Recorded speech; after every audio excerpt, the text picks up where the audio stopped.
Pour sauver ma sœur mourante, j'ai épousé un milliardaire qui n'avait plus que 7 mois à vivre.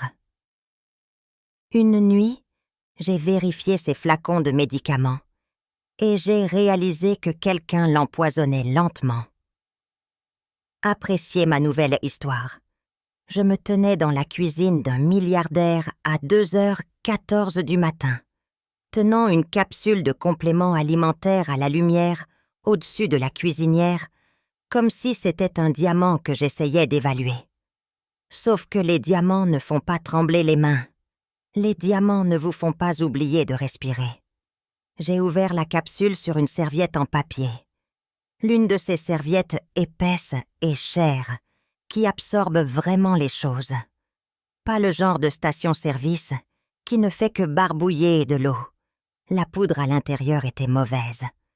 Trop fine, légèrement jaune là où elle aurait dû être blanche. J'avais passé 4 ans derrière le comptoir d'une pharmacie CVS à Terre Haute, Indiana, à compter des pilules, à trier des flacons, à attraper les erreurs de prescription occasionnelles avant qu'elles ne tuent que un quelqu'un. Je savais à quoi ressemblaient les compléments de qualité commerciale, et ce n'en était pas un. J'avais les pieds gelés sur le sol en marbre. Je portais des chaussettes en laine et un cardigan que j'avais emprunté dans le placard de mon mari il y a 3 semaines, et que je n'avais jamais rendu parce qu'il sentait le cèdre et les vieux livres. Et c'était le vêtement le plus confortable que j'ai jamais porté. Mon mari, ce mot avait encore un goût étrange dans ma bouche, comme mordre dans un raisin et obtenir une cerise. Mais je dois remonter, très, très loin, parce que cette histoire ne commence pas dans la cuisine d'un milliardaire à 2h du matin. Elle commence dans une chambre d'hôpital à Bloomington, Indiana, avec ma petite sœur branchée à plus de tubes et de fils qu'un panneau de contrôle de la NASA. Nathalie avait 26 ans, réceptionniste dans une clinique de podologie, le genre de personne qui se souvient du nom de chaque chien de sa rue, mais oublie de payer sa facture d'électricité. 14 mois avant que je ne me tienne dans cette cuisine, on lui a diagnostiqué une anémie aplasique. Sa moelle osseuse s'est arrêtée, comme si elle avait pointé, et n'avait pas laissé d'adresse de suivi. Les médecins ont trouvé un donneur non apparenté compatible. Un miracle en soi, nous ont-ils dit, comme gagner à une loterie très spécifique et très déprimante. Mais la greffe nécessitait un protocole expérimental, post-greffe que l'assurance ne couvrait pas. Coût total de 287 000 $. Je le répète, 287 000 $. Nous avons tout essayé. GoFundMe a récolté 11 400 $, ce qui semble beaucoup jusqu'à ce que vous vous souveniez qu'il fallait 287 000 $. J'ai vendu les bijoux de notre mère, sa bague de fiançailles, les boucles d'oreilles en perles, le bracelet en or que papa lui a offert pour leur 20e anniversaire. Tout cela réuni, 4 200 $. Nathalie a pleuré quand je le lui ai dit. Je lui ai dit que maman les aurait vendus elle-même, ce qui était vrai. Et cela m'a aussi fait pleurer dans le parking de Walmart pendant 20 minutes dans la voiture, fenêtre fermée, comme une personne civilisée. C'est là que Philippe Lott m'a appelé. Philippe était un avocat spécialisé en succession à Carmel, Indiana, associé chez Lott & Becker Herman, le genre de cabinet où la salle d'attente a des fauteuils en cuir et des bouteilles d'eau sans verre. Il a dit qu'il avait un client, Clive Hargrove. Eh bien, je l'appellerai Clive. C'est assez proche. Et je n'ai pas besoin que sa vraie famille me poursuive avec une mise en demeure. 68 ans. A bâti une entreprise de logistique de stockage frigorifique à partir de rien. Logistique de la chaîne du froid dans le Midwest, d'une valeur d'environ 1,1 milliard de $. Clive avait été diagnostiqué d'une cholangite biliaire primitive, une maladie auto-immune du foie. Ses médecins lui donnaient 6 à 9 mois. Clive voulait une compagne, quelqu'un pour être présent chez lui, coordonner avec son équipe de soins, lui tenir compagnie pendant le temps qu'il lui restait. Pas une infirmière. Il avait Bridget pour les choses pratiques, une personne, quelqu'un qui mangerait le petit déjeuner avec lui et lui parlerait comme à un être humain plutôt qu'à un patient. En échange, l'accord de mariage financerait le traitement de Nathalie et me laisserait 1,2 million de dollars de la succession plus 24 mois d'occupation dans la maison d'hôte. Philippe a été très clair. C'est un arrangement légal, pas une ancienne histoire d'amour. J'ai dit « Philippe, mon compte courant a 340 dollars dedans. Ma sœur est en train de mourir. Vous auriez pu me dire que l'arrangement impliquait de lutter contre des alligators, et j'aurais demandé à quelle heure. » Il n'a pas ri. Le mariage a eu lieu au palais de justice du comté de Hamilton, un jeudi. Philippe Lott était le témoin. Je portais une robe bleu marine que j'avais achetée chez TJ Maxx pour 47 dollars parce que l'étiquette disait « appropriée pour les événements professionnels ». Et j'ai pensé que se marier avec un milliardaire que vous n'aviez jamais rencontré se qualifiait. Mon quelque chose d'emprunté était la barrette de ma sœur. Mon quelque chose de bleu était mon relevé bancaire. Clive m'a serré la main après que nous ayons signé les papiers. Sa poigne était plus faible que je ne m'y attendais. Ses mains tremblaient. Pas beaucoup, juste assez que lorsqu'il a pris son café après, il en a renversé sur le bord sur son poignet. Il a regardé ses mains comme si elles appartenaient à quelqu'un d'autre, comme si elles l'avaient trahi. 3 mois plus tôt, ses mains avaient signé un accord d'acquisition de 40 millions de dollars. J'ai conduit derrière sa voiture jusqu'à la maison à Zanesville. J'ai suivi son Lincoln Navigator noir sur l'I-465 dans ma Kia Forte 2019 avec la bosse sur la porte arrière passager quand Nathalie a heurté une boîte aux lettres. Le navigateur s'est engagé dans une allée fermée, je me suis engagée derrière lui. Et juste comme ça, j'étais mariée à un homme dont la facture d'eau mensuelle coûtait probablement plus cher que mon paiement de voiture. Ok, attendez. Avant de continuer, je veux vous entendre. Dites-moi dans les commentaires d'où vous regardez en ce moment et quelle heure il est là-bas. Je lis chacun d'entre vous et c'est fou de voir combien d'entre vous sont debout à 2 heures du matin. Je le respecte. Et si vous ne vous êtes pas encore abonné, faites-le maintenant parce que cette histoire ne fait que commencer et qu'elle va devenir beaucoup plus compliquée. Alors bref, la maison, Seigneur, la maison, 6200 pieds carrés dans un quartier où les boîtes aux lettres avaient de petites lampes. Le hall d'entrée avait un lustre. Le hall d'entrée. J'ai grandi dans une maison où le hall d'entrée était 3 pieds de linoléum, entre la porte d'entrée et la pile de chaussures. Et me voici debout, sous un lustre qui coûtait probablement plus cher que mon éducation. Cela n'a rien à voir avec l'histoire.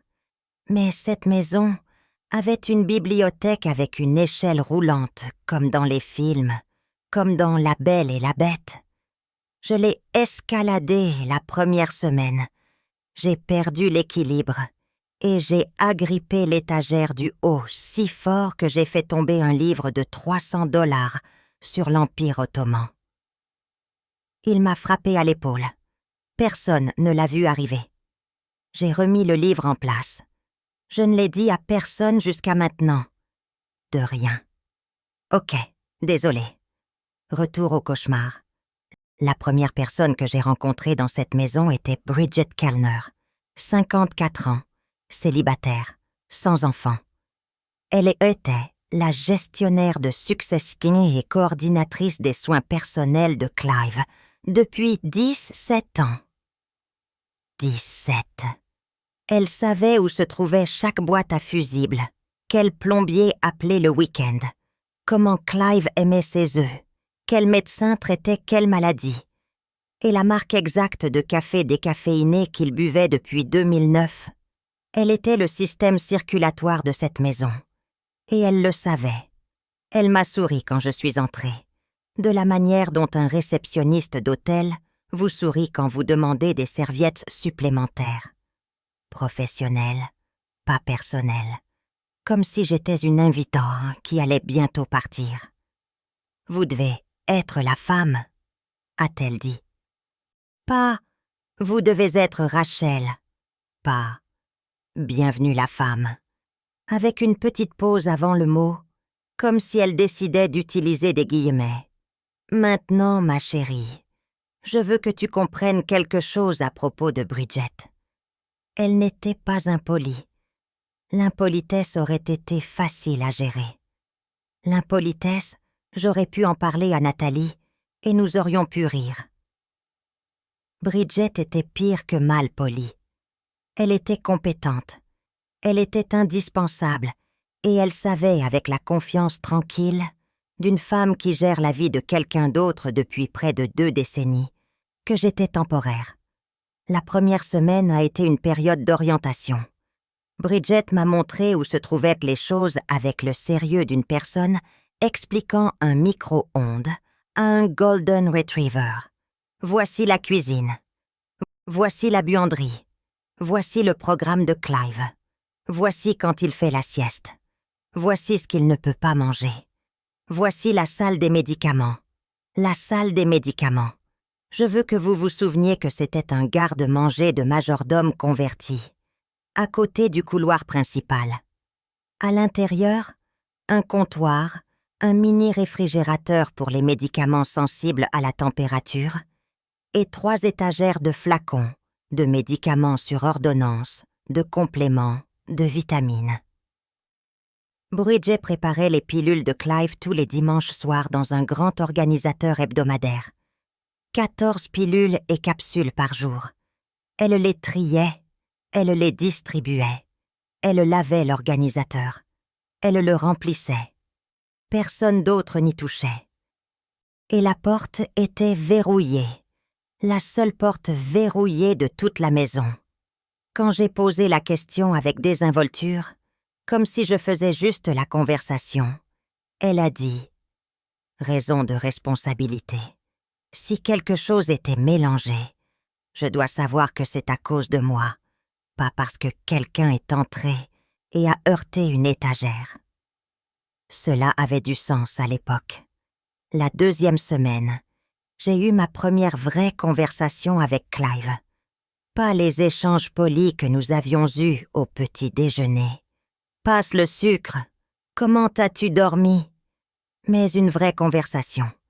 Il était assis dans la bibliothèque, celle avec l'échelle sur laquelle j'avais failli mourir, lisant un livre sur les naufrages du XVIIIe siècle. Il avait cette tasse en céramique bleue, ébréchée, dans laquelle il buvait son décaféiné chaque matin. Et je jure que cet homme aurait listé cette tasse dans son testament, si Philippe l'avait laissé faire. Il m'a interrogée sur Nathalie, pas de manière superficielle. Il a demandé ce qu'elle était, ce qu'elle aimait faire, si elle avait peur. Et quand je lui ai parlé de GoFundMe, de la vente des bijoux de maman, de Nathalie essayant de faire des blagues depuis son lit d'hôpital, même quand elle était branchée à une poche de plaquettes d'une autre personne, il a écouté. Il n'a pas interrompu. Il n'a pas offert de conseils. Il a juste écouté. Et quand j'ai eu fini, il a dit « Elle ressemble à une personne qui vaut la peine de se battre. » Puis, il m'a demandé si j'aimais la coriandre. J'ai dit « Je préférerais manger une bougie. » Il l'a écrit sur un petit bloc-notes qu'il gardait à côté de son fauteuil de lecture. Il l'a écrit. Pas de coriandre. Comme si ça avait de l'importance. comme si j'avais de l'importance. Et quelque chose dans ma poitrine a fait une chose à laquelle je n'étais pas préparée. Et j'ai dû regarder l'étagère pendant 1 seconde jusqu'à ce que ça passe. Maintenant, Graham Hargrove, le fils unique de Clive de son premier mariage, 41 ans, courtier en immobilier commercial à Scottsdale, Arizona, conduisait un Porsche Cayenne gris métallique, portait des mocassins sans chaussettes en octobre. Le genre d'homme qui dit « Revenons-y ». Dans une conversation décontractée, il s'est présenté sans prévenir un samedi. Pas d'appel, pas de préavis, juste une voiture de location dans l'allée et un coup à la porte, qui ressemblait à une convocation du tribunal. Il m'a regardé comme on regarde quelque chose au fond de sa chaussure. Cet homme a conduit de Scottsdale à Zanesville, Indiana, pour me dire que j'étais une chercheuse d'or dans une Porsche Cayenne sans chaussettes en octobre.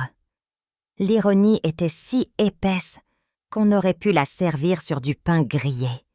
Il a attendu que Clive Isaac se reposait, puis m'a tiré dans le couloir, s'est tenu trop près, a baissé la voix dans ce registre que les hommes utilisent quand ils veulent vous faire sentir petite. « Je ne sais pas quel arrangement vous pensez avoir avec mon père », a-t-il dit. « Mais j'ai des avocats, de bons avocats, et je vous promets que quoi que vous pensiez obtenir de tout cela, vous n'obtiendrez rien. » Puis il a fait glisser une carte de visite sur la table du couloir, le nom de son avocat en relief comme si cela était censé m'effrayer. « Ma chérie, j'ai travaillé dans une pharmacie de détail pendant la saison de la grippe. » Un homme avec une carte de visite n'allait pas gâcher ma journée. Mais voici ce que je ne savais pas, ce que nous ne savions pas. Ni Graham, ni moi, ni même Clive. Bridget avait dit à Graham que le nouvel accord de mariage avait réduit son héritage. Que Rachel, j'avais convaincu son père mourant de réécrire le testament en ma faveur. Que la part de 60% de Graham dans la succession avait été réduite à presque rien. Rien de tout cela n'était vrai. L'héritage de Graham n'avait pas changé d'1 seul dollar. Bridget lui avait menti délibérément, stratégiquement, parce qu'elle avait besoin que Graham soit en colère. Elle avait besoin que Graham se concentre sur moi, parce que tant que tout le monde dans cette maison regardait la nouvelle femme, personne ne regardait la femme qui était là depuis 17 ans. Mais je ne le savais pas encore.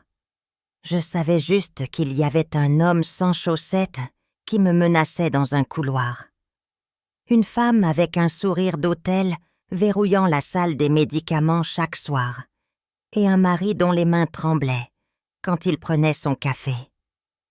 Et quelque part à Bloomington, ma sœur manquait de temps. 3 semaines plus tard, et la maison de Zanesville avait pris un rythme. Ou peut-être que c'était moi. Je ne sais pas quand c'est arrivé. Quand j'ai arrêté de me sentir comme une intruse et que j'ai commencé à me sentir comme une résidente, ça s'est glissé sur moi. Comme on ne remarque pas la fin de l'été jusqu'à ce qu'un matin on ait besoin d'un pull. Les matins, c'était Clive et moi. Café dans la cuisine, sa tasse bleue ébréchée, ma tasse Target, qui disait « pas aujourd'hui », que j'avais apportée de mon appartement parce que je n'allais pas boire dans une tasse qui coûtait plus cher que mon téléphone. Il lisait. Je faisais défiler les nouvelles. Parfois nous parlions, parfois non. Et le silence n'était pas inconfortable. C'était le genre de silence qu'on n'obtient qu'avec des gens en qui on a confiance, ce qui était déroutant parce que je connaissais cet homme depuis 21 jours, et je l'avais épousé pour l'argent. Ma grand-mère disait « Regarde comment une personne traite les gens dont elle n'a plus besoin, ça te dit tout. » Clive traitait la femme de ménage comme une collègue. Il donnait 20 $ à chaque fois aux livreurs d'épicerie. Il demandait aux paysagistes le nom de leurs enfants. Et il me traitait, moi, l'étrangère qu'il avait légalement achetée pour compagnie, comme une personne dont les opinions comptaient. Il m'a parlé de la construction de Harrow Cold Chain. Ça a commencé avec un seul camion frigorifique en 1987. Il l'a conduit lui-même pendant 2 ans, transportant des produits laitiers à travers l'Indiana, tandis que sa première femme, Gloria, s'occupait des livres depuis leur table de cuisine. Gloria est morte d'un cancer des ovaires en 2011. Il parlait d'elle comme on parle d'une saison qu'on a aimée, chaleureuse, spécifique, terminée, sans amertume, sans regret, juste qu'elle était merveilleuse et qu'elle est partie. Et j'ai eu de la chance. J'ai 29 ans. J'étais mariée à un homme de 68 ans, et la chose la plus romantique que quelqu'un ait jamais faite pour moi était de se souvenir que je déteste la coriandre. Ça devrait probablement vous dire quelque chose sur mon historique de rencontres, qui honnêtement pourrait être sa propre chaîne YouTube. Une chaîne très courte, très triste. Mais voici ce qui a commencé à me déranger. Clive avait de mauvais jours. C'était attendu. La cholangite biliaire primitive est progressive. Les médecins l'ont dit. Le déclin était naturel. Mais les mauvais jours avaient un schéma. Pas un schéma vague, un calendrier. Les lundis, il allait bien. Les mardis, il commençait à ralentir. Rien de spectaculaire, juste moins d'énergie, un peu confus. Les mercredis, il s'effondrait. Fort, nausée, confusion, main tremblant si fort qu'il ne pouvait pas tenir une fourchette. Une fois, il ne pouvait pas se souvenir du mot « fenêtre ». Il l'a juste pointé et a dit « le trou dans le mur ». Les jeudis étaient les pires. Il ne quittait presque pas son lit. Puis le vendredi après-midi, comme par enchantement, il recommençait à aller mieux. Les samedis et dimanches, il était presque lui-même. Vif, drôle, présent. J'ai remarqué parce que j'étais là tous les jours.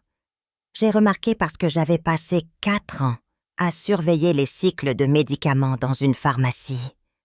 Et mon cerveau était câblé pour repérer les schémas et les symptômes. Et j'ai remarqué parce que je commençais à me soucier de cet homme d'une manière qui n'était pas dans le contrat. J'en ai parlé à Bridget négligemment autour d'un café. Est-ce ce qui l'empire toujours? En milieu de semaine. Elle n'a pas cligné des yeux. La maladie a des cycles. Son hépatologue l'a expliqué. C'est lié aux fluctuations des acides biliaires. Les mercredis, il reçoit ses suppléments les plus forts. Les mercredis, il reçoit ses suppléments les plus forts. Elle l'a dit comme si c'était une explication médicale, comme si c'était évident. Mais quelque chose dans la façon dont elle l'a dit, la façon dont les plus forts a atterri presque fièrement, est resté au fond de ma tête, comme une écharde que je ne pouvais pas atteindre. Bridget remplissait l'organisateur de pilules tous les dimanches soirs. Elle lui donnait le nouveau lot le lundi matin, et elle avait mentionné une fois, presque en passant, qu'elle ajustait les concentrations tout au long de la semaine en fonction de ses niveaux d'énergie. À l'époque, cela ressemblait à des soins attentifs. Elle le surveillait. Elle était réactive. Elle faisait son travail. Maintenant, je sais ce que vous pensez. Pourquoi ne pas aller voir la police tout de suite? Et honnêtement, avec quoi? Une intuition sur les vitamines? Un sentiment que les jours de semaine étaient suspects? Il m'aurait tapoté la tête et m'aurait dit de laisser les médecins s'en occuper. Et ils n'auraient pas eu tort. Je n'avais rien. Juste un schéma qui aurait pu être une coïncidence et un pressentiment auquel je ne faisais pas confiance. parce que, soyons honnêtes, qu'est-ce que je savais? J'étais une technicienne en pharmacie de Terre Haute qui était dans ce monde depuis 3 semaines. Bridget gérait les soins de Clive depuis 17 ans. 17? Qui étais-je pour remettre cela en question? Alors, je ne l'ai pas fait. Pas encore. Puis Nathalie a appelé. C'était un jeudi, un des mauvais jours de Clive. Il était à l'étage en train de se reposer. Bridget avait fermé sa porte et m'avait dit de lui laisser de l'espace, ce qu'elle avait commencé à faire tous les mercredis, et jeudi maintenant que j'y pense. Et mon téléphone a sonné. La voix de Nathalie était fine. Pas effrayée, exactement. Fatiguée. Le genre de fatigue qui va au-delà du corps et pénètre dans les os. Elle avait une infection dans la ligne du porc.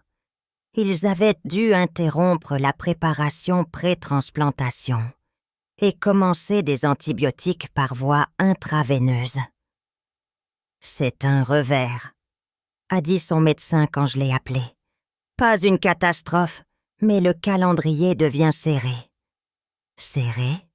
Quel mot pour dire que ta sœur pourrait mourir si nous n'agissons pas plus vite. » Je me suis assise à l'îlot de cuisine et j'ai regardé le comptoir en granit, cette énorme dalle de pierre qui coûtait probablement 10 000 $.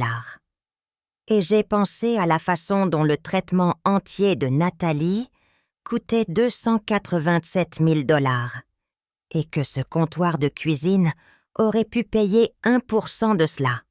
Et puis j'ai pensé à la façon dont j'étais assise dans une maison avec un lustre dans le foyer, alors que ma sœur combattait une infection dans un lit d'hôpital à 45 minutes au sud de moi. Et la culpabilité. Dieu, la culpabilité. J'ai épousé cet homme pour l'argent. Je ne l'embellis pas. Je ne prétends pas que c'était autre chose. J'ai signé un contrat et j'ai emménagé dans sa maison. Et chaque matin, je buvais du café à côté de lui. Et chaque soir, je disais bonne nuit. Et j'ai tout fait parce que ma sœur avait besoin de 287 000 $. Et c'était la seule façon pour moi de les obtenir. Et maintenant, je me souciais de lui. Vraiment. Je me souciais pas de l'argent, de lui, de la tasse ébréchée et des livres naufragés, et des pourboires de 20 $, et de la façon dont il écrivait « pas de coriandre » sur son petit bloc-notes, comme si c'était une information importante.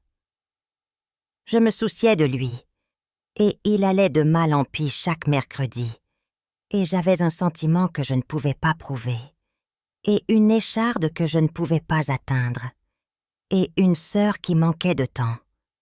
Clive est descendu ce soir-là. Il avait l'air terrible, gris, instable, tenant la rampe à 2 mains. Il m'a vue assise à l'îlot et il n'a pas demandé ce qui n'allait pas. Il a juste tiré le tabouret à côté de moi et s'est assis là pendant peut-être 10 minutes. N'a rien dit. Puis il a dit « C'est Nathalie ?» J'ai hoché la tête. « Elle ira bien. » Il a dit « Elle t'a. » Et j'ai failli craquer à ce moment-là, parce que cet homme gentil, tremblant, mourant, me réconfortait, alors que quelqu'un dans sa propre maison était peut-être en train de le tuer. Pendant ce temps, Graham escaladait. Il avait appelé le bureau de Philip Lott 3 fois cette semaine, exigeant de voir le testament actuel. Philip lui a dit que c'était confidentiel. Les instructions de Clive. Graham a laissé un message vocal sur le téléphone personnel de Clive, que j'ai entendu accidentellement quand Clive l'a joué sur haut-parleur. « Papa, je t'en supplie. Ne laisse pas cette femme prendre tout ce pour quoi maman a travaillé. Tu ne réfléchis pas clairement. Ne réfléchis pas clairement. » C'était la théorie de Graham. Que son père mourant avait été séduit par une chercheuse d'or de 29 ans. Ce serait insultant si ce n'était pas si triste. Graham n'était pas une mauvaise personne. C'était une personne effrayée, effrayée de perdre son père, effrayée de perdre son héritage, effrayée de cette étrangère dans la maison de sa mère. Et Bridget avait nourri chacune de ses peurs, comme une femme jetant des bûches sur un feu. Mais je ne voyais toujours pas. J'étais tellement occupée à regarder les pilules et à m'inquiéter pour Nathalie et à esquiver l'hostilité de Graham que je ne voyais pas la femme qui se tenait derrière tout ça, attisant chaque flamme de la maison tout en souriant de ce sourire de hall d'hôtel. Pas encore, mais mercredi arrivait à nouveau. Et cette fois, j'allais y prêter attention. Mardi soir, 23h17. Clive dormait. J'entendais le léger grondement de son ronflement à travers le mur. Le genre de ronflement qui ressemble à une tondeuse à gazon essayant de démarrer dans un garage. Bridget était allée dans son appartement, la maison de calèche convertie attachée au côté est de la propriété, qui était plus agréable que n'importe quel appartement que j'avais jamais loué. Mais c'est une autre plainte. Je suis restée allongée dans mon lit à fixer le plafond. Le plafond de cette chambre d'amis avait une corniche. Une corniche décorative sur un plafond dans une chambre d'amis. J'ai grandi dans une maison où le plafond était juste un plafond plat, blanc, parfois qui fuyait. Mais bien sûr, mettons de petites fleurs sculptées, là pour les invités qui regardent en l'air pendant qu'ils sont éveillés à 2h du matin à penser aux irrégularités pharmaceutiques. Ça relève vraiment la pièce. Je n'arrêtais pas de repasser le schéma. Lundi bien, mardi ralentissement, mercredi effondrement, jeudi pire, vendredi rétablissement, dimanche. Bridget remplit l'organisateur. Lundi nouveau lot. Et Bridget elle-même l'avait dit. J'ajuste les concentrations tout au long de la semaine. Et si l'ajustement n'était pas thérapeutique? Et si les capsules du milieu de semaine étaient plus lourdes que les autres et que la porte de la salle des médicaments était verrouillée? Toujours verrouillée. Sauf que ce n'était pas le cas. Pas ce soir. Je l'avais dépassée à 22h30 en allant chercher de l'eau. La porte était entr'ouverte. Peut-être d'un pouce. Bridget avait reçu un appel téléphonique pendant le dîner. Quelque chose qui l'avait fait quitter la table en plein milieu d'une phrase, ce que je n'avais jamais vu faire en 3 semaines. Elle avait été secouée. Et apparemment, elle avait été assez secouée pour oublier le verrou. Je suis restée allongée dans mon lit pendant 47 minutes. Je le sais parce que j'ai regardé chacune des secondes passer sur l'horloge de chevet, qui était l'une de ces horloges fantaisie sans chiffres, juste de petites lignes dorées. Donc, j'ai dû faire des calculs chaque fois que je regardais. Les riches rendent même l'heure plus difficile qu'elle ne devrait l'être. À 23h58, je me suis levée. Le couloir était sombre. Les sols étaient en parquet. D'origine, selon la visite de Bridget, restaurée en 2016, ce dont je me souviens parce qu'elle l'a dit, comme certaines personnes vous parlent des accomplissements de leurs enfants. J'ai marché en chaussettes lentement, comme une femme se faufilant dans la maison d'un milliardaire au milieu de la nuit, ce qui, soit dit en passant, était exactement ce que j'étais. La porte de la salle des médicaments était toujours entr'ouverte. Je l'ai poussée. La charnière n'a pas grincé. Bien sûr que non, car tout dans cette maison était entretenu à un niveau qui aurait fait pleurer le concierge de mon immeuble. À l'intérieur, sur le comptoir, le mini-frigo bourdonnait doucement. 3 étagères de bouteilles disposées, avec la précision d'une exposition de musée. Et l'organisateur de pilules hebdomadaires, l'un de ces grands avec des compartiments matin, midi, soir et coucher pour chaque jour. Le genre que j'avais rempli 5000 fois chez CVS pour des clients qui m'appelaient « ma petite » et se disputaient de leur copaiement. 4 ans à compter des comprimés d'hydrocodone et à vérifier les numéros N, D, C pour gagner ma vie. Et c'est là que ça paye. À minuit, dans la salle des médicaments d'un milliardaire, portant des chaussettes volées. La vie a un sens de l'humour sombre et déroutant. J'ai ouvert le compartiment du matin du lundi en premier. 14 pilules et capsules, correspondant à la liste scotchée, à l'intérieur de la porte de l'armoire. Bridget était organisée. Je lui accorde ça. Air sodial pour le foie, acide oétolique, une statine, vitamine D, huile de poisson, un probiotique, des choses standards. Tout reconnaissable, tous aux bonnes doses. Et une capsule qui n'était pas sur la liste. Coque de gélatine blanche opaque. Aucune marque, aucun code d'impression. Chaque supplément et médicament commercial a une impression, des lettres, des chiffres. Un logo, quelque chose. Celle-ci n'avait rien. Elle était vierge.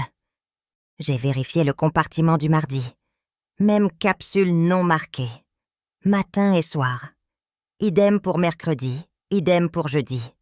Mais quand j'ai pris la capsule du lundi, et puis celle du mercredi, une dans chaque main, celle du mercredi, était plus lourde. Nettement plus lourde. Je ne parle pas d'une différence subtile que seul un scientifique remarquerait. Je parle du genre de différence que l'on ressent quand on a passé 4 ans à manipuler des capsules 8 heures par jour. Les lundis semblaient être un remplissage standard de 500 mg. Les mercredis semblaient être plus proches de 800. Les jeudis étaient les plus lourdes de tous.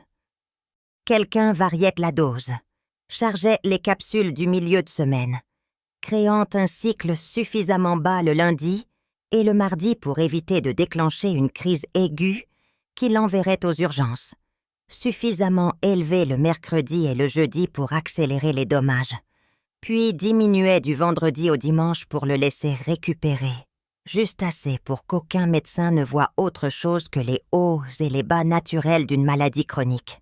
C'était méthodique, c'était patient, et c'était brillant de la manière la plus horrible possible. J'ai ouvert la capsule de mercredi au-dessus d'une serviette en papier. La poudre à l'intérieur était fine, très fine. Plus fine que la plupart des suppléments commerciaux, qui ont tendance à avoir une texture légèrement granuleuse. Et la couleur était étrange. Pas blanche, pas exactement. Une légère teinte jaunâtre comme du vieux papier. Si vous ne faisiez pas attention, vous ne le remarqueriez jamais. Mais j'ai remarqué que ce n'était pas un produit commercial. Quelqu'un avait composé cela, rempli la capsule à la main, et l'avait mise dans l'organisateur de pilules d'un homme mourant 2 fois par jour, tous les jours, avec la dose augmentée en milieu de semaine pour créer une courbe de déclin qui ressemblait exactement à une maladie progressive, faisant ce que font les maladies progressives. Attendez. Cette partie me fait encore trembler les mains, même maintenant. Donnez-moi une seconde. D'accord. Je me tenais là, la capsule ouverte sur la serviette en papier. Mon cœur battait si vite. Je pouvais le sentir dans mes dents. Je ne savais même pas qu'on pouvait sentir un battement de cœur dans ses dents. Mais apparemment, la peur débloque de nouvelles fonctionnalités dans le corps humain. Quand j'ai entendu la porte d'entrée, pas une porte qui se ferme, une porte qui s'ouvre. Bridget, mon cerveau a fait cette chose où le temps ralentit et accélère en même temps. J'avais peut-être 30 secondes. J'ai remis la poudre dans la capsule, la majeure partie. Mes mains tremblaient tellement que certaines se sont éparpillées sur la serviette en papier. Je l'ai refermée en la tordant, l'ai remise dans le compartiment de mercredi. J'ai fermé l'organisateur. J'ai plié la serviette en papier dans la poche de mon cardigan. Et je suis sortie de la pièce. J'ai tiré la porte pour la laisser entr'ouverte comme elle l'était. Je pense que j'espère que j'ai fonctionné à l'adrénaline pure et aux compétences organisationnelles d'une femme qui a travaillé dans le commerce de détail pendant les fêtes. Je suis allée à la cuisine, j'ai rempli un verre d'eau, je me suis tenue au lavabo en le buvant comme une personne qui avait simplement soif. Et non, vous savez, fouiller dans des substances contrôlées dans une pièce fermée à clé. Bridget est apparue dans l'embrasure de la cuisine. Elle portait un manteau. Elle était dehors au téléphone encore. « Tu n'arrives pas à dormir ?» a-t-elle demandé. « Bouffée de chaleur », ai-je dit, ce qui était un mensonge. J'ai 29 ans, mais c'était la première chose qui m'est venue à l'esprit. Et Bridget, qui avait 54 ans, a hoché la tête comme si elle comprenait. Parfois, un mensonge fonctionne parce que l'autre personne veut qu'il fonctionne. « Et c'est la camomille », a-t-elle dit, et est retournée dans son appartement. Je suis restée à ce lavabo pendant encore 4 minutes. Mes jambes faisaient cette chose, où elles donnent l'impression d'être faites de quelque chose qui n'est pas de l'os, comme des spaghettis trop cuits. Un comptoir en marbre italien moulé, avec une couronne très coûteuse, des spaghettis trop cuits. Une chose que j'ai remarquée, une chose que je ne pouvais pas ignorer, quand j'avais remis la capsule dans l'organisateur, j'avais heurté la bouteille de son sodiol sur la 2e étagère, la étournée d'environ 15 degrés vers la gauche. Bridget avait arrangé ses bouteilles avec ses étiquettes face à l'avant, alignées sur le bord de l'étagère. Si elle regardait vraiment, elle le verrait. Je n'ai pas dormi cette nuit-là, pas une minute.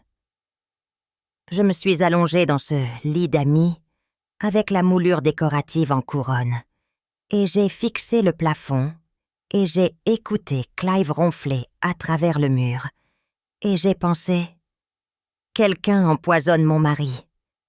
Quelqu'un dans cette maison empoisonne un homme de 68 ans, qui donne un pourboire au chauffeur de livraison, et se souvient que je déteste la coriandre, et qu'il le fait avec une capsule non marquée 2 fois par jour, chargée lourdement les jours où il s'effondre. Et si j'ai tort à ce sujet, je suis folle. Et si j'ai raison à ce sujet, j'ai peur.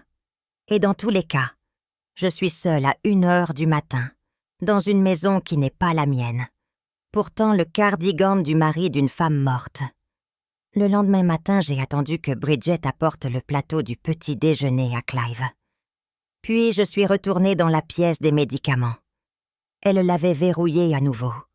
Mais elle gardait aussi un trousseau de clés de la maison dans un bol en céramique sur le comptoir de la cuisine. Parce que quand vous avez été la seule personne importante dans une maison pendant 17 ans, vous ne pensez pas que quelqu'un d'autre les utilisera. J'ai pris 2 des capsules non marquées, une du mercredi matin, la plus lourde, et une du lundi matin, la plus légère. Je les ai mises dans un sac Ziploc de la taille d'un sandwich. Puis j'ai pris 2 capsules d'huile de poisson dans la bouteille sur la 2e étagère. Taille similaire, poids similaire, coque opaque similaire. Et je les ai mises dans les emplacements vides. Pas une correspondance parfaite, mais assez proche pour qu'un examen visuel de l'organisateur ne le remarque pas. Il faudrait les prendre pour sentir la différence. J'ai mis le sac dans mon sac à main. J'ai fermé l'organisateur. J'ai remis les clés. Puis, je suis allée à la cuisine et je me suis versé une tasse de café et j'ai mangé un yaourt et j'ai souri à Bridget quand elle est redescendue et a dit « Bonjour », comme si je n'avais pas volé de preuves sur une scène de crime en portant un pantalon de pyjama avec de petits renards dessus. Je ne suis pas une détective. Je tiens à être très claire à ce sujet. Je suis une technicienne en pharmacie de Terre Haute, Indiana, avec une Kia cabossée et un compte courant qui contenait récemment 340 $. Mais je savais que ces capsules étaient suspectes. Et je connaissais quelqu'un qui pouvait me dire ce qu'il y avait dedans. Denek était le genre d'ami qui vous sortirait de prison et vous crierait dessus pendant tout le trajet du retour.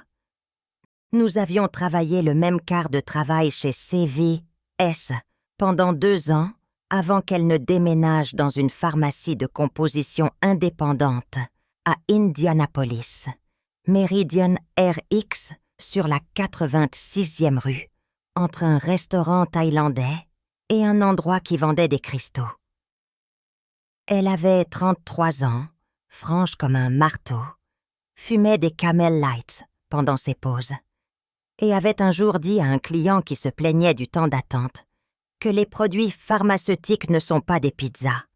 On ne peut pas les avoir en 30 minutes ou c'est gratuit. J'ai conduit jusqu'à sa pharmacie un samedi matin, 90 minutes sur l'Isept, ma Kia faisant un bruit qui suggérait que la suspension avant avait des opinions sur les vitesses autoroutières. Je n'avais pas dit à Dena pourquoi je venais. J'avais juste dit « J'ai besoin que tu regardes quelque chose et je ne peux pas le faire par téléphone. » Elle m'a rencontré à l'arrière. Je lui ai tendu le sac Ziploc avec les 2 capsules. Elle a ouvert la plus lourde en premier. Celle de mercredi a regardé la poudre, l'a sentie, a touché une minuscule quantité du bout de son doigt ganté et l'a frottée entre ses doigts. Puis, elle a ouvert celle de lundi, la même poudre, mais en moindre quantité. Nettement moins. « Ce n'est pas commercial », a-t-elle dit. « Quelqu'un les a fabriqués. La taille des particules est trop constante pour un supplément en vrac et trop fine pour la plupart des capsules en vente libre. Et celui qui les a remplies a varié la quantité exprès. Celle-ci a presque le double de la charge. Où as-tu eu ça ? Je lui ai dit. La version courte. Marie milliardaire. Pièce de médicaments verrouillée. Capsule non marquée. Schéma de chargement en milieu de semaine. Dena a allumé une cigarette à l'intérieur de sa propre pharmacie, ce qui enfreignait techniquement environ 4 réglementations, et m'a regardé. « Tu as besoin d'une analyse de laboratoire. Je ne peux pas identifier ça sur place. Il y a un laboratoire d'analyse clinique à Fizers qui fait la vérification des médicaments. Ils le feront en 5 à 7 jours ouvrables. Ça coûte 340 $. 340 $. Le montant exact qui se trouvait sur mon compte courant avant le mariage. Ce qui donnait l'impression que l'univers écrivait une blague très évidente. Je l'ai payé. Il me restait 18 $ sur mon compte et une prière pour que la machine à café du laboratoire accepte les pièces. Maintenant, voici où j'ai fait une erreur. Et je vous en parle parce que c'est une histoire de ce qui s'est réellement passé, pas une histoire de ma perspicacité. Je saute un peu. Laissez-moi revenir à ce mardi. Le mardi après avoir déposé les capsules au laboratoire, car c'est là que tout a failli s'effondrer. Pendant que j'attendais les résultats, mon cerveau a commencé à ruminer une autre théorie. Graham Arrove, le fils de Clive, l'homme avec la carte de visite, et la Porsche, et les mocassins sans chaussettes, et le mobile très, très fort. Pensez-y. Graham croyait, parce que Bridget le lui avait dit, que son héritage avait été réduit. Il était furieux. Il venait tous les 15 jours, toujours sans prévenir. Et lors de sa dernière visite, il avait dit quelque chose à Bridget dans le couloir, que j'avais entendu par la ventilation de la cuisine. Plus tôt ce sera fini, mieux ce sera pour tout le monde. Plus tôt ce sera fini. Signifiant la mort de son père. C'est que ce que j'ai entendu. C'est que ce que ça ressemblait. Alors, j'ai fait quelque chose de stupide. J'ai commencé à enquêter sur Graham. J'ai vérifié les dates de ses visites par rapport aux pires épisodes de Clive. J'ai consulté ses réseaux sociaux pour des indices de voyage. L'homme postait tous les repas qu'il mangeait, ce qui rendait la surveillance facile, mais me faisait aussi perdre le respect pour lui en tant qu'être humain. Lors de sa prochaine visite, pendant qu'il dînait avec Clive et Bridget, je suis allée dans l'allée et j'ai fouillé sa voiture de location. Boîte à gants, console centrale, coffre. J'ai trouvé un sac de sport, un reçu d'un restaurant de steak à Indianapolis, 6 bouteilles d'eau vides et un livre d'auto-assistance intitulé « Reclaim Your Legacy » qui n'avait jamais été ouvert. Pas de pilule, pas de poudre, pas de preuve de quoi que ce soit, sauf un goût médiocre pour la littérature. J'ai recoupé ses relevés de vol. Il avait envoyé son itinéraire par email à Clive, et l'email de Clive était ouvert sur l'ordinateur du bureau avec les pires mercredis de Clive. Il ne correspondait pas. 3 des 5 pires épisodes se sont produits lorsque Graham était à Scottsdale. Il était en avion ou en Arizona pendant la majeure partie du schéma. Impasse. 1 semaine et demie à surveiller la mauvaise personne. 11 jours que j'aurais pu passer à prêter attention à celle qui comptait vraiment. Et c'est là que Bridget a fait son coup. Voyez-vous, Bridget avait remarqué, pas ce que j'avais trouvé. Elle ne savait rien des capsules ni du laboratoire, mais elle avait remarqué le changement en moi, la façon dont je m'attardais pendant les heures de prise de médicaments. La façon dont je la regardais préparer l'organisateur. La façon dont j'ai commencé à poser des questions sur la routine des suppléments de Clive. Des questions anodines, mais trop nombreuses. Bridget avait survécu 17 ans dans cette maison, en lisant les gens comme certains lisent la météo. Et elle m'a lu. Elle ne m'a pas confrontée. Ce n'était pas le style de Bridget. Le style de Bridget était le couteau lent.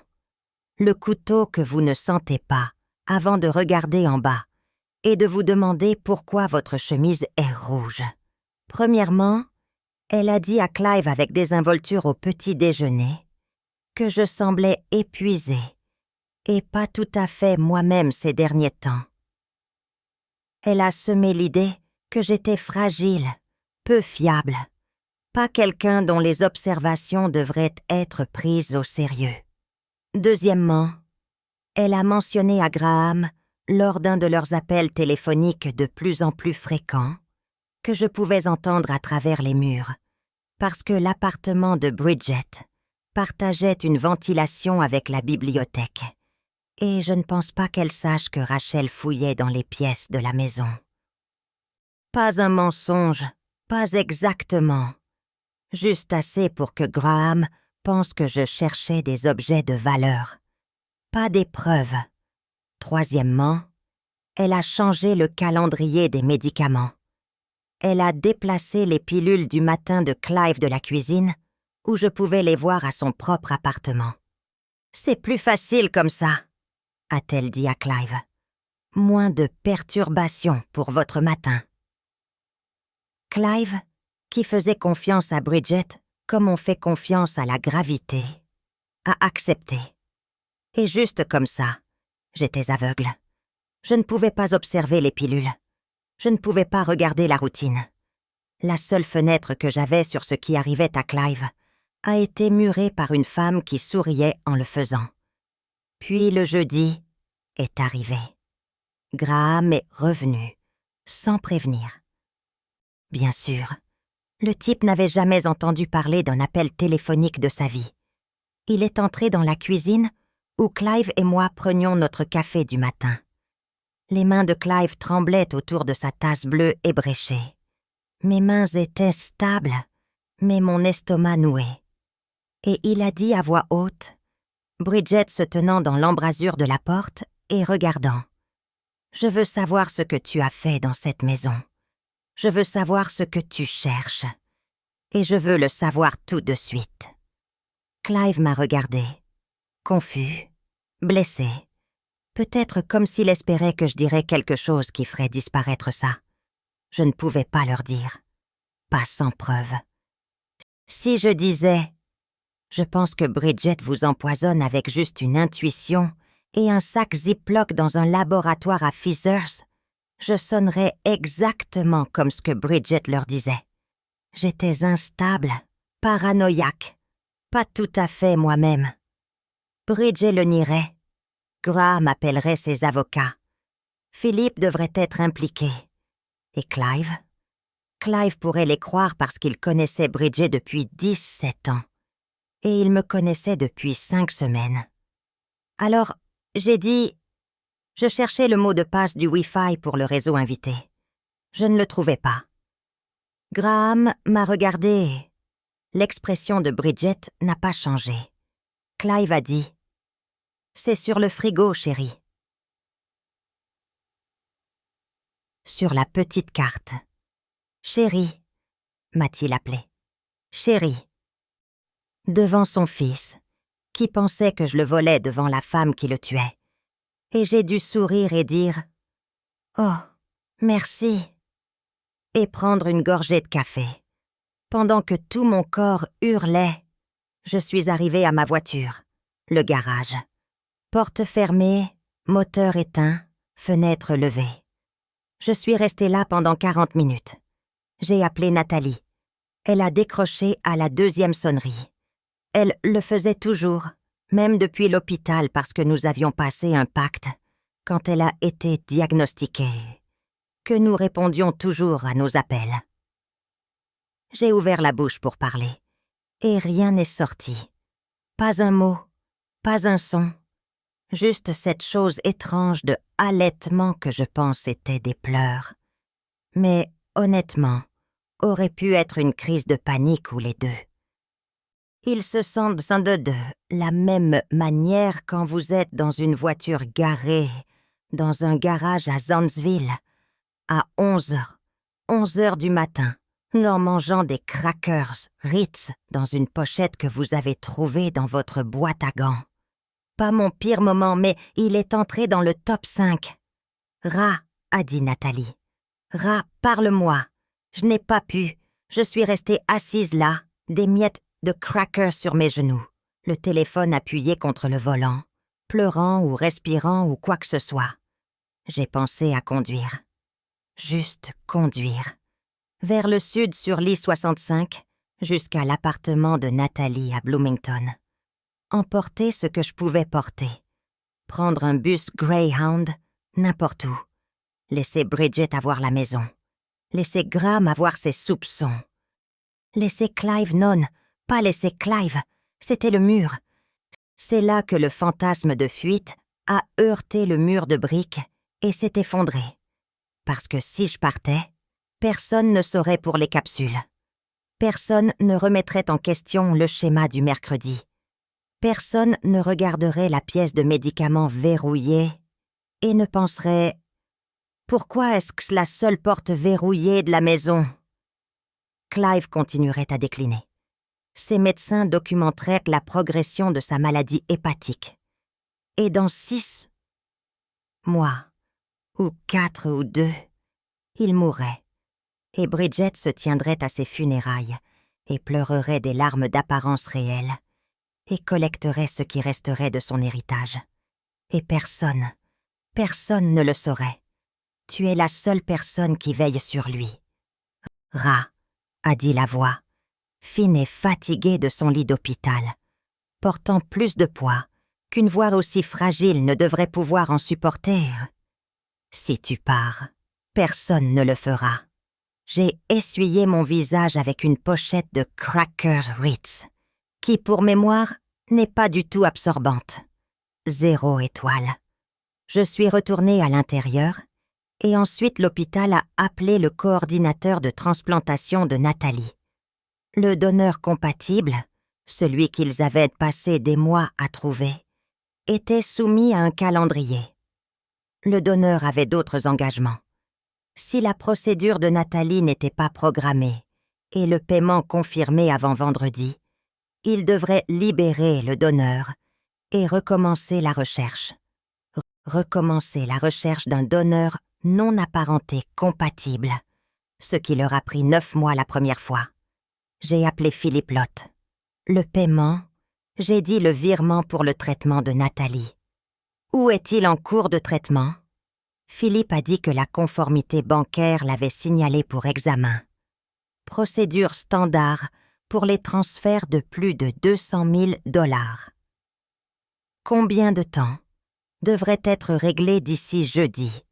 Vendredi au plus tard. Vendredi au plus tard, le même vendredi qui était la date limite.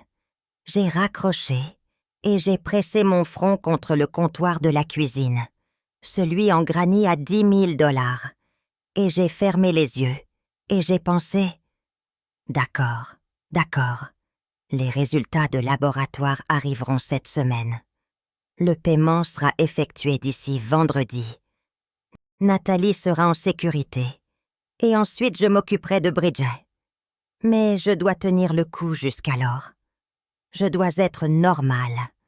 Je dois sourire au petit déjeuner et dire bonne nuit et agir comme si tout allait bien pendant 4 jours de plus. 4 jours de plus à regarder une femme dont j'étais de plus en plus certaine qu'elle tuait mon mari préparer ses médicaments derrière une porte verrouillée pendant que son fils m'accusait de vol et que la vie de ma sœur dépendait d'un examen de conformité bancaire. 4 jours. Je me suis redressée. J'ai essuyé mes yeux. J'ai lissé mes cheveux. Je suis retournée à la cuisine. Je me suis fait une tasse de thé. Et quand Bridget est entrée et a dit « Tu te sens mieux ?» J'ai souri et j'ai dit « Beaucoup, merci. » Bridget m'a souri en retour. Ce sourire de hall d'hôtel. Et pour la première fois, j'ai vu ce que c'était. Pas de l'indifférence, pas du professionnalisme, du camouflage. 6e jour. Dana a appelé à 4h13 de l'après-midi. J'étais assise dans la bibliothèque, celle avec l'échelle de tentative de meurtre, faisant semblant de lire un livre sur la baie de Chesapeake sur lequel je fixais depuis 20 minutes, sans traiter un seul mot. Mon téléphone a vibré. Le nom de Dana. Je suis sortie sur le porche arrière. J'ai fermé la porte et j'ai répondu. Ah! La voix de Dana était plate. Pas en colère. Pas effrayée. Clinique. La voix qu'elle utilisait quand elle était sur le point de vous dire quelque chose que vous deviez entendre assis. Le laboratoire est revenu. Dis-moi, ce n'est pas un supplément. C'est de la colchicine. Colchicine. Je connaissais le mot. Tous les techniciens de pharmacie connaissent que le mot. C'est un médicament contre la goutte. Anti-inflammatoire utilisé à faible dose. Mais à dose plus élevée maintenue sur la durée, il est hépatotoxique. Il détruit le foie lentement, progressivement d'une manière qui ressemblerait sur papier exactement à la progression naturelle de la cholangite biliaire primitive. Les 2 capsules avaient des charges différentes. Dana a dit que la plus lourde, celle du mercredi, contient environ 3 mg. La plus légère, celle du lundi, en contient environ 1,5. Quiconque fait cela est en train de faire un cycle de la dose, le frappant fort en milieu de semaine, relâchant à la fin. Cela imite la fluctuation naturelle d'une maladie chronique. Ces médecins verraient des hauts et des bas sur les panels hépatiques et penseraient « C'est juste comme ça que la maladie fonctionne. » Mais ce n'est pas la maladie, c'est le calendrier des doses. Je me suis assise sur les marches du porche. L'air d'octobre était vif. Quelque part dans le quartier, un chien aboyait. Ce sont les choses dont on se souvient quand son cerveau essaie de contenir quelque chose de trop grand pour lui. Les petites choses, le chien, la marche froide sous mes cuisses, Une feuille qui a atterri sur ma chaussure. « Quelle est la certitude du laboratoire ?» j'ai demandé. « 100%. À ces doses cumulatives pour une personne atteinte d'une maladie hépatique existante sur des semaines ou des mois, c'est une condamnation à mort qui ressemble à la nature. Si cela ressemble à un film, je vous promets. » Dans les films, l'héroïne ne passe pas 3 nuits à googler des substances hépatotoxiques, tout en mangeant des céréales directement dans la boîte à 1h du matin. Dans les films, il y a de la musique dramatique et un zoom lent. Dans la vraie vie, il y a une femme assise sur les marches d'un Porsche en chaussettes, empruntée, essayant de se souvenir comment respirer normalement pendant qu'un beagle aboie à 3 maisons de là. J'ai appelé Philippe Lott. Je lui ai tout dit. Le schéma, les capsules, la pièce verrouillée, les doses variables, les résultats de laboratoire. J'ai dit le nom. Bridget Kellner. Philippe a été silencieux pendant exactement 4 secondes. J'ai compté. Puis il a dit « Ne la confronte pas, ne change rien. N'agis pas différemment. J'appelle l'hépatologue de Clive et j'appelle le bureau du procureur du comté de Boone. Peux-tu venir à mon bureau demain matin à 9h? Oui, apporte le rapport de laboratoire. Et Rachel? Il a marqué une pause. Tu as bien fait. C'était la première fois que quelqu'un dans tout ce désordre me disait que j'avais bien fait. Je me suis assise sur ce Porsche et j'ai pleuré pendant environ 90 secondes. Puis j'ai arrêté parce que j'avais des choses à faire et un nombre limité de larmes allouées par crise.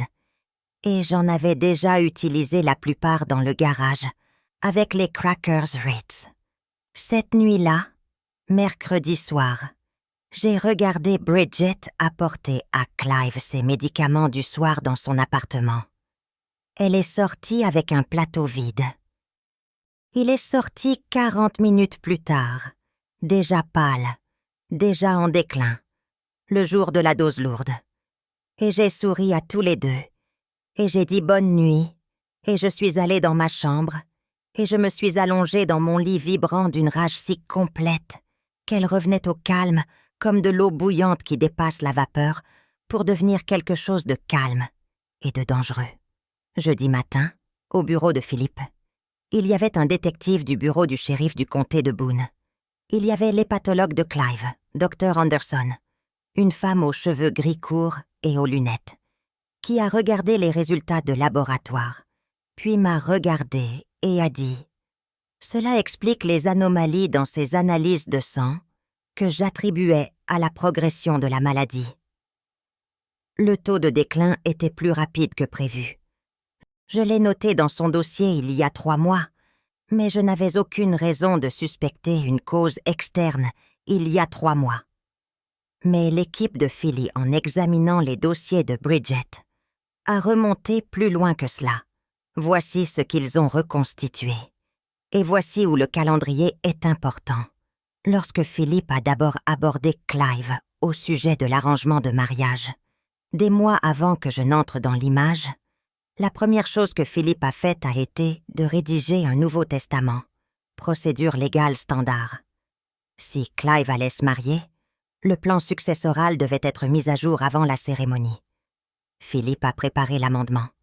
Clive l'a examiné et il est passé par l'équipe successorale. Le Nouveau Testament allouait 1,2 million et la maison d'hôtes aux futurs conjoints, réduisant la part de Bridget de 3,4 millions, plus le Pasky Lake House, à 800 000 $ sans propriété, et laissant à Graham 60% intact. Bridget l'a découvert. Elle gérait la maison de Clive, son courrier, son calendrier. Elle a vu le rendez-vous chez l'avocat. Elle a entendu un appel téléphonique. Ou peut-être a-t-elle lu un document laissé sur le bureau de son étude. Peu importe comment.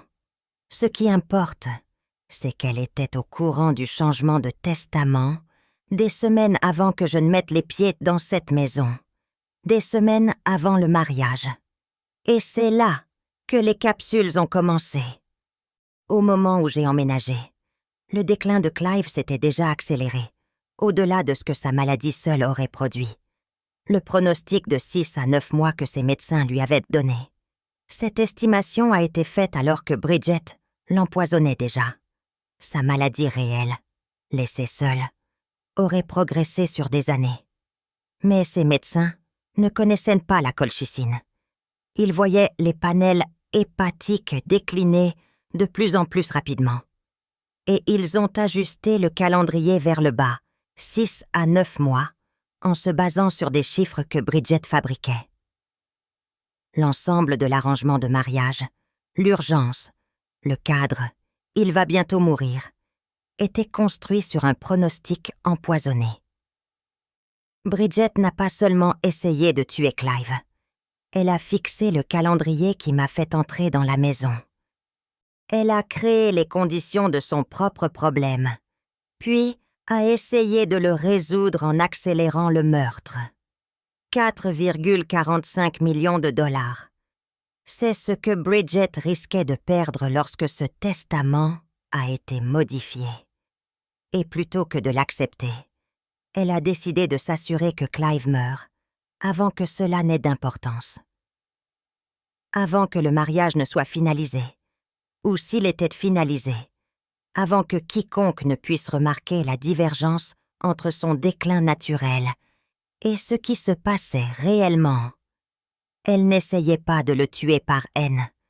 Elle essayait de le tuer selon le calendrier.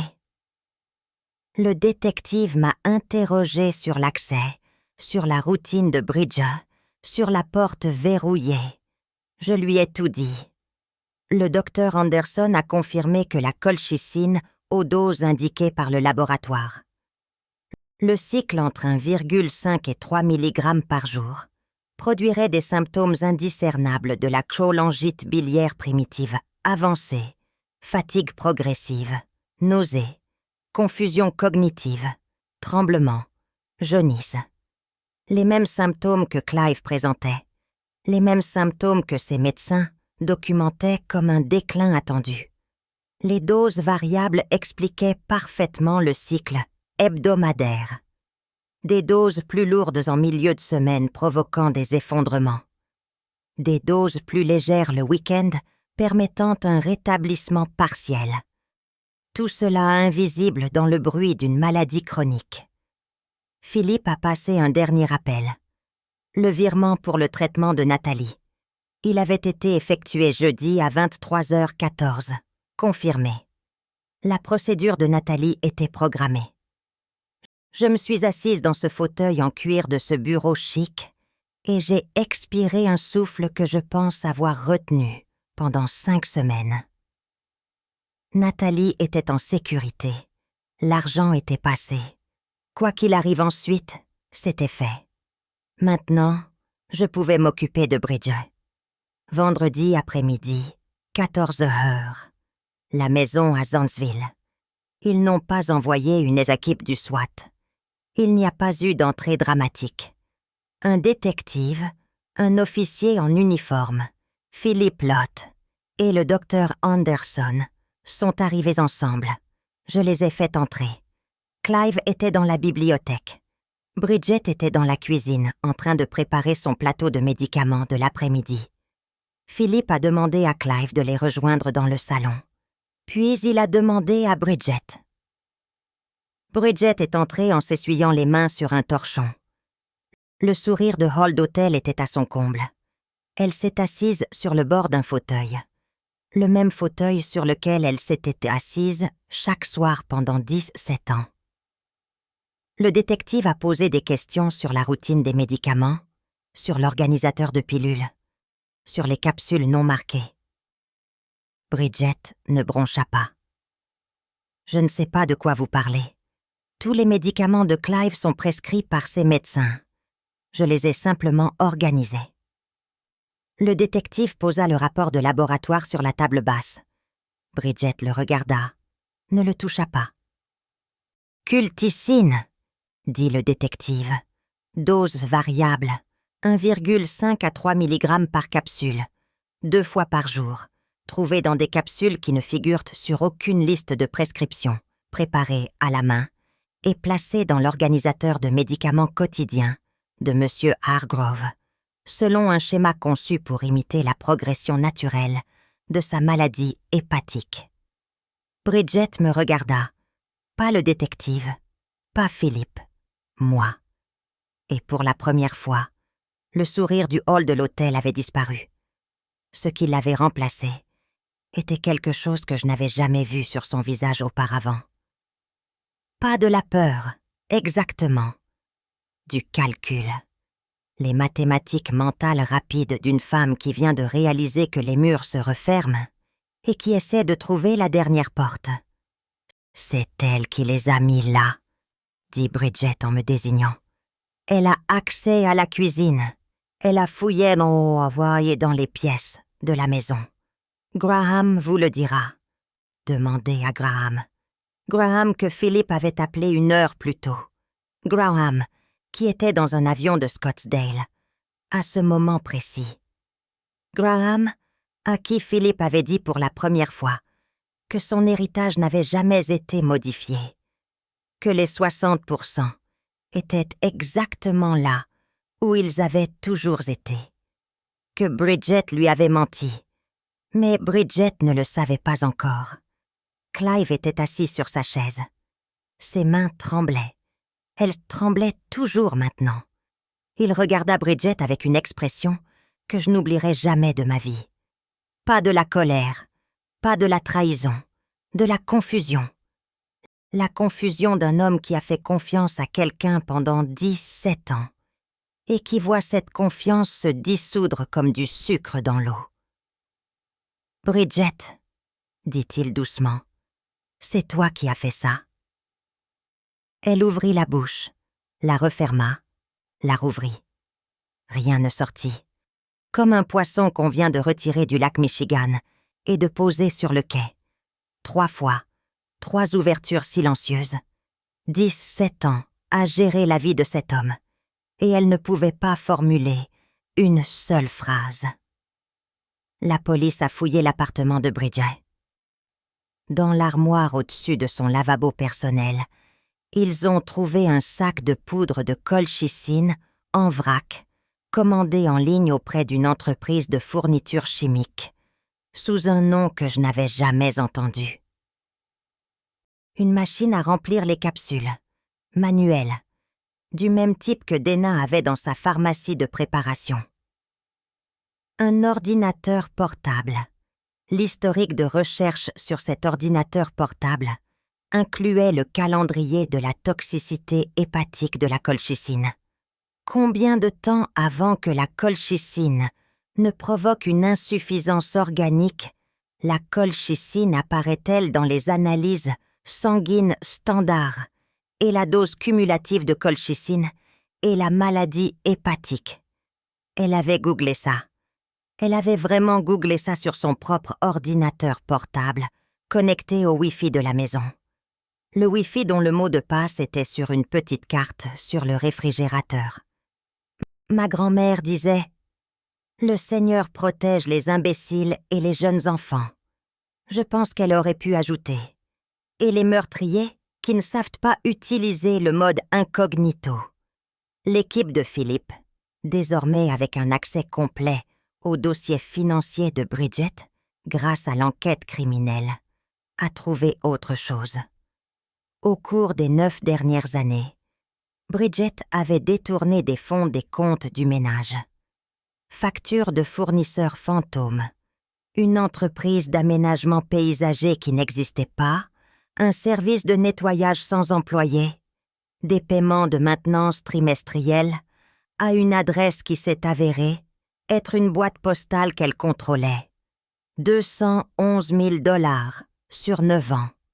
Des montants suffisamment petits pour que les comptables ne les aient jamais signalés. Suffisamment importants pour lui acheter une vie très confortable dans l'ombre d'un milliardaire. Les 800 000 $ qu'elle devait encore hériter révoqués. Philippe a déposé l'amendement cet après-midi-là. Des poursuites pénales, tentative de meurtre au premier degré, détournement de fonds, maltraitance des personnes âgées. Sa défense juridique, lorsqu'elle en aurait enfin une, mangerait chaque dollar qui lui restait. Le Lac House à Pasquis qu'elle avait déjà perdu lorsque Clive s'est remarié. Les 3,4 millions qu'elle avait avant que le testament ne soit modifié ont disparu le jour où Philippe a rédigé l'amendement. Les 211 000 dollars qu'elle avait volés ont été récupérés. Bridget Kellner est passée de la personne la plus puissante dans la vie de Clive Harrove à accusée dans l'affaire de l'État de l'Indiana contre Kellner. Et la femme qui l'a fait tomber n'était pas un détective, un avocat ou un toxicologue légiste. C'était une technicienne en pharmacie de Terre Haute qui a reconnu la mauvaise couleur de poudre à 2 heures du matin parce qu'elle avait passé 4 ans à fixer des pilules sous des lumières fluorescentes pendant que les gens se plaignaient de leur assurance. Graham a atterri à l'aéroport international d'Indianapolis à 18h40. Philippe l'a rencontré à l'aéroport. Lui a tout dit. Je n'étais pas là pour cette conversation. Mais Philippe m'a dit plus tard que Graham s'était assis dans le food court du terminal pendant 30 minutes sans parler. Puis il a dit « Bridget m'a dit que Rachel avait changé le testament. Elle m'a dit que je perdais tout. Elle a menti. » Philippe a dit « Je le sais maintenant. » Graham est venu à la maison le lendemain matin.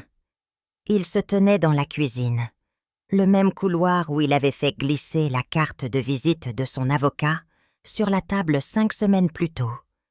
Et il m'a regardé et a dit « Je vous dois des excuses.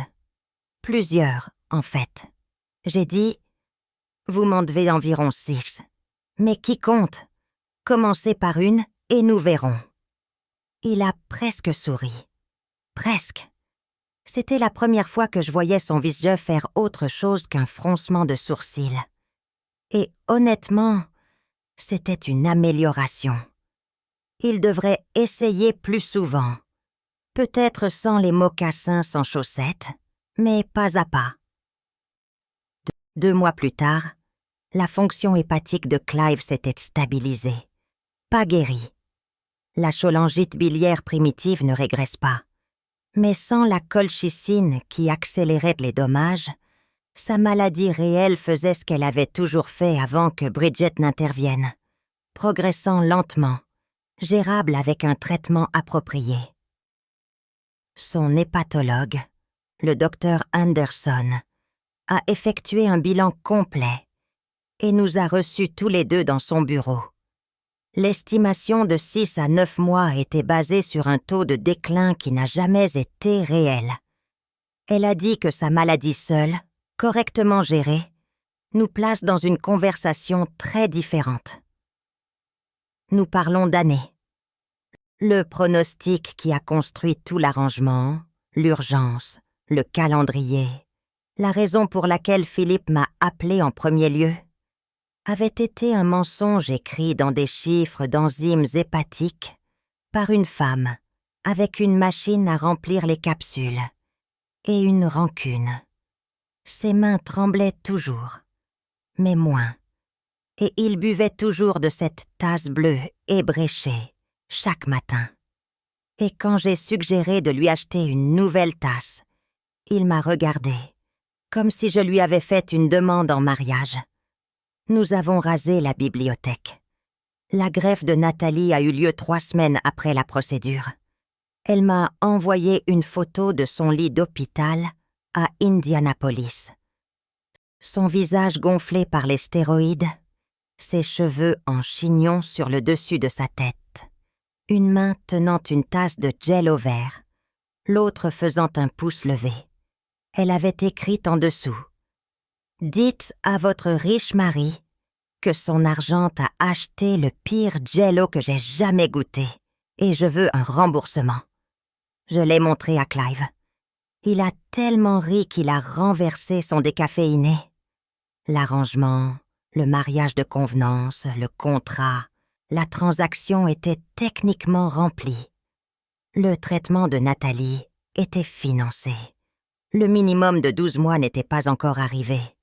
Mais Philippe a dit que les termes pouvaient être renégociés si les deux parties étaient d'accord. Il l'a dit avec cette voix d'avocat, celle qui fait que tout sonne comme une clôture immobilière. Clive et moi n'avons pas renégocié. Nous n'avons pas discuté du contrat.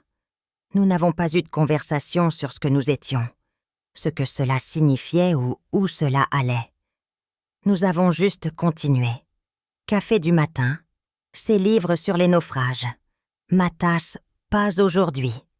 Il avait commencé à marquer les pages qu'il pensait que je trouverais intéressantes. De petits post-it jaunes, avec des résumés en une ligne. Bon naufrage. Mutinerie impliquée.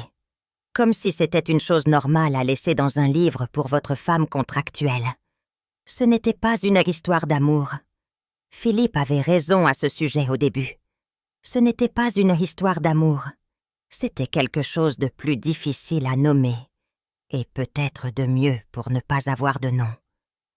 C'étaient deux personnes qui se sont présentées l'une pour l'autre, alors que personne n'était obligé de le faire.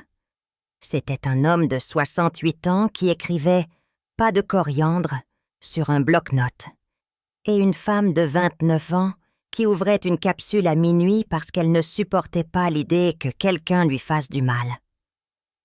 Mon compte courant avait plus de 340 $ maintenant, beaucoup plus. Mais le chiffre qui comptait le plus pour moi était celui du dernier bilan sanguin de Nathalie. Et il allait dans la bonne direction, en octobre, à Zanesville. Les arbres le long de la limite arrière de la propriété avaient viré. Les érables devenaient oranges et rouges. Un chêne obstiné gardait encore du vert comme s'il n'avait pas reçu le mémo. J'étais assise sur le porche arrière. La soirée était assez fraîche pour un pull. Le cardigan de Clive, en fait, que j'avais arrêté de prétendre que j'allais rendre. Il était à moi maintenant. La possession, c'est 9/10 de la loi. Et l'autre 10e, c'est qu'il ne l'a jamais redemandé. À travers la porte moustiquaire, j'entendais Clive à l'intérieur tourner des pages. Le son doux et rythmique d'un homme lisant un naufrage du XVIIIe siècle dans une maison qui était enfin en sécurité. Mon téléphone a vibré sur l'accoudoir. Nathalie. Une autre photo.